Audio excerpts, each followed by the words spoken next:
Hi. I just heard a very grueling statistics from some study done by United Nations that said that in 2023, 85,000 women were killed by men. And guess what? 60% of those women who were killed by their family members or their partners.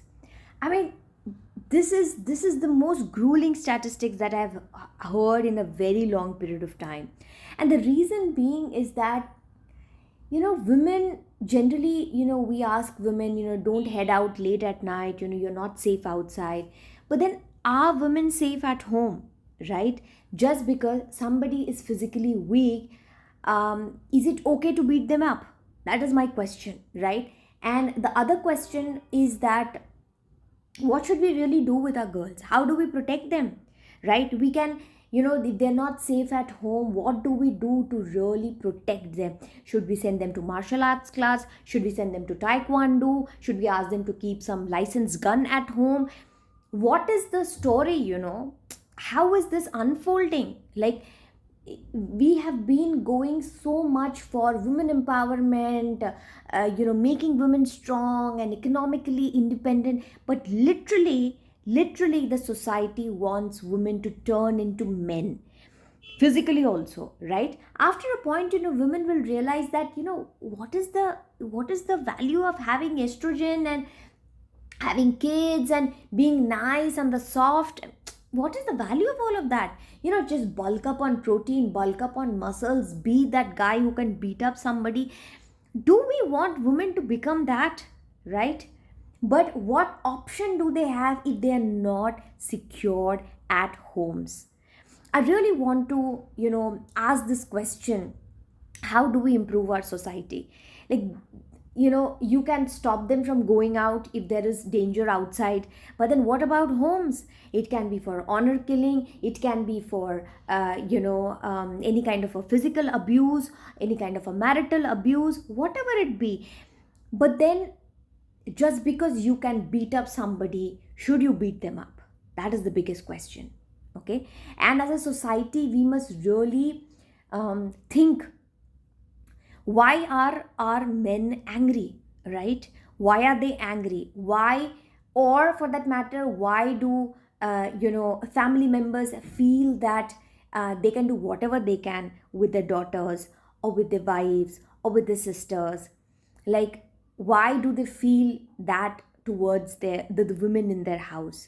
Even though, we've come such a long way in educating our women are going out, they're earning money, they're working in bigger corporations, yet this is such a sad reality which is existing today, which really makes me think that um witch hunting is really not gone, right?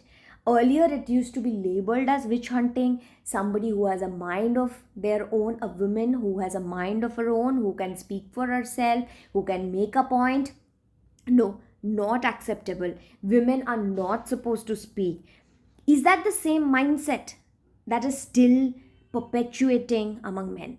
That is my biggest question that I want to ask, not just among men, among everybody in the society. Do you still feel that women are not supposed to speak? Women are not supposed to have an opinion?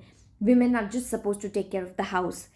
Is that somewhere in the subconscious mind, there in the minds of men, right? Then I think, if it is still there, and if that is the reason which is causing for so much of killing or abuse at home, then I think we are doing something wrong when it comes to our feminist movement or the things that we do for equality.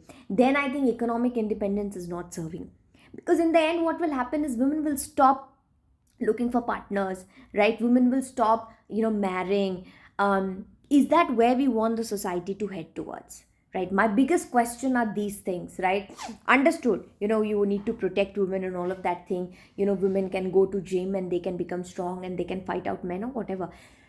The question is, why do men become so rattled with women? I really want to ask this question, and what can we do as a society to bring both of them together in the harmonious way as possible?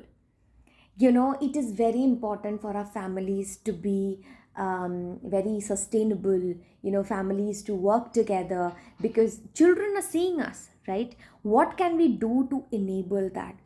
We need functional societies, we need functional families.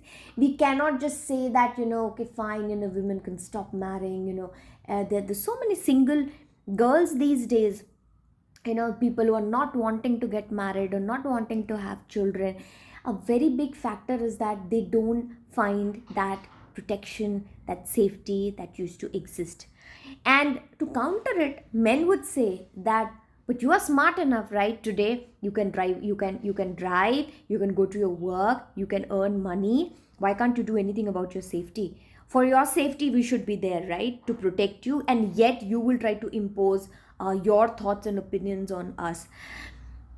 See, that is what men have to understand, because even for Shiva, the Shakti comes from the goddess. The real enlightenment come from the goddess.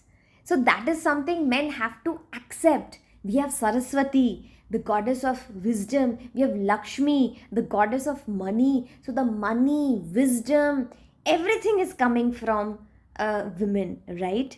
From the female goddesses. When we can accept them as gods, why can't we accept our daughters, our wives, our sisters as the smart one, as the brilliant one, or the intelligent one, or somebody who has the potential to say, or to give you an idea, or to say something nice, or to even advise you to not do something, or to even have a fight, right? I don't know whether we are going backwards in terms of the equality, but I think the basic thing that boils down to not being able to see women as equal counterpart.